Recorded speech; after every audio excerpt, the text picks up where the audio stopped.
Keling, bugun sizlar bilan xafa bo'luvchi odamlarning 5 ta tipi haqida gaplashamiz. Sizning tipajingiz qaysi biri?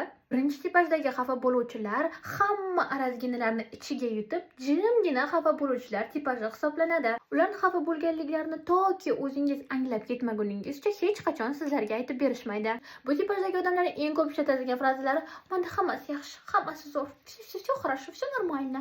Ikkinchi tipajdagi xafa bo'luvchilar juda ham emotsional xafa bo'luvchilar hisoblanadi. Chunki ular xafa bo'lishganda yoki biron marta jahllari chiqqanda ichlariga sig'may ketaverishadi. Bunaqa odamlarni xafa qilganingizga ancha pushaymon bo'lasiz. Chunki ular siz haqingizda o'ylaydigan hamma narsalarni aytib, so'kib, baqirib, sindirib, eshiklarni qarsillatib, urib chiqib ketishadi. Bunaqa tipajdagi odamlar tez yonib o'chadigan odamlar bo'lib, jahldan tushganda ulardan mehribon odam bo'lmaydi. Uchinchi tipajdagi odamlar meni eng yomon ko'rgan tipajim bo'lib, o'zlaridan qurbon yasovchi tipajlar hisoblanadi. Adashib bunaqa tipajdagi odamlarni xafa qilib qo'yganingiz eng birinchi bo'lib har xil gruppavoy chatlaringizda "pakinula chat" deb chiqadi.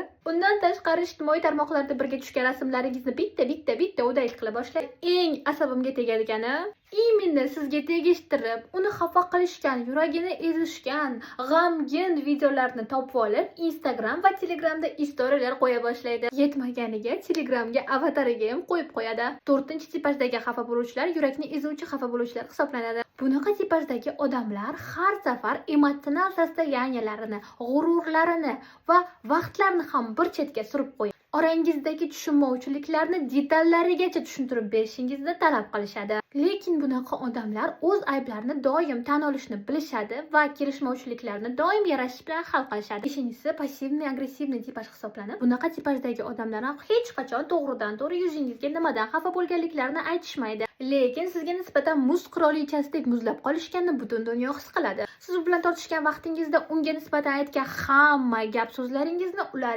yaxshilab eslab qolishadi. Albatta, noqulay vaziyat sirazu bo'lganda hammasini bittalab aytib yuzingizga solishadi. Obuna bo'lishni unutmang.